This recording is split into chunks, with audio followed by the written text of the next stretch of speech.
संस्कारी बहू। बेटा, तुझे मालूम है कि अपने पापा के इलाज का पूरा खर्चा बहू ने खुद उठाया है।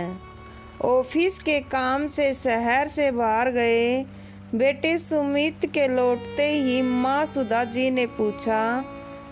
सुमित बोला, नहीं माँ, आरती से इस विषय पर मेरी कोई बात नहीं हुई। हाँ, आरती ने फ़ोन करके अपने पापा के हार्ट अटैक के बारे में मुझे बताया तो था, लेकिन रुपए पैसे की कोई बात नहीं हुई।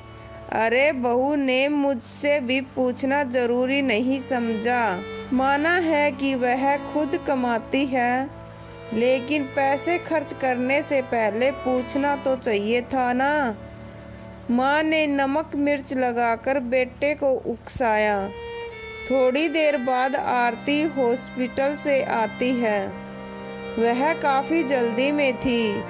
हॉस्पिटल ले जाने के लिए खाने की व्यवस्था भी करनी थी। आरती अपने माता पिता की इकलौती संतान थी। उसे आत्मनिर्भर बनाने में उसके माता पिता ने कोई कसर नहीं छोड़ी। इसी का परिणाम था कि आरती एक बड़ी कंपनी में अच्छी पोस्ट पर जॉब करती थी। वह उसकी मुलाकात सुमित से होती है। थोड़ी ही मुलाकातों में दोनों शादी के बंधन में बंधने का फैसला कर लेते हैं। आरती भी खुश थी कि एक ही शहर में ससुराल मायका होने से वह ज़रूरत पड़ने पर अपने माता पिता का सहारा बन सकती है। आरती के ससुराल में पति सुमित, सास सुधा जी, देवर अतुल, ननद पलक थे। आरती सास को मां सम्मान देती थी और देवर ननद से छोटे भाई बहन जैसे लगाव रखती। देवर की पढ़ाई और ननद की शादी में आरती ने खुशी से अपने सेविंग खर्च की, अपने पति का पूरा साथ दिया। ननद की शादी और देवर की नौकरी लगने के बाद ही उसके माँ बनने का फैसला लिया, ताकि वह अपनी जिम्मेदारी अच्छे से निभा सके। शादी के 5 वर्षों बाद एक बेटी की माँ बन गई। एक दिन उसकी माँ का फोन आया कि उसके पापा को अचानक ही सीने में तेज दर्द उठा है। आरती फौरन अपनी बच्ची को सास के पास छोड़ मायके जाती है। बिगड़ी हालात को देखते हुए पापा को हॉस्पिटल में भर्ती कराती है। आरती के घर आते ही सुमित तीखे स्वर में बोल, आरती, तुमने अकाउंट से इतनी बड़ी रकम बिना किसी से पूछे कैसे निकाल ली? सुमित, उस समय मुझे जो सही लगा मैंने किया। बताने का समय ही कहाँ था। उस समय तो दिमाग में बस एक ही बात थी कि पापा को जल्द से जल्द ट्रीटमेंट शुरू हो जाए। डॉक्टर ने फॉर्म भरवाया और पैसे जमा करने को कहा। आप शहर से बाहर थे, रात का समय था। मैंने तुरंत अपने अकाउंट से ऑनलाइन पेमेंट कर दिया। मैं क्या, उस समय अगर आप भी होते तो यही करते। आरती ने अपना पक्ष रखा।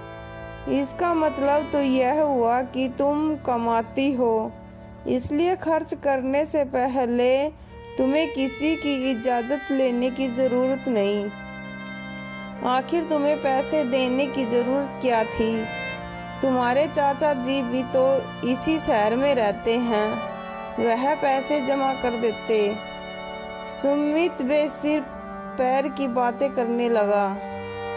आरती का स्वर भी तेज हो गया। क्या एक बेटे का उसके पिता के लिए कोई फर्ज नहीं बनता? अपने पास पैसे हुए भी चाचा जी के पास पैसे मांगने जाती। क्या हमारा कर्तव्य नहीं बनता उनकी मदद करे? तभी सुधा जी बोली, एक तो गलती की है और ऊपर से बहस भी कर रही है। मुझे आप लोगों की सोच पर शर्म आ रही है। मेरा साथ देने की बजाय आपको हॉस्पिटल के बिल की पड़ी है। जब देवर की पढ़ाई और ननद की शादी में मैंने अपनी मर्जी और खुशी से खर्च किया तो वो सही था, और सब अगर मैंने अपने पिता की कुछ मदद कर दी तो ये सब गलत हो गया।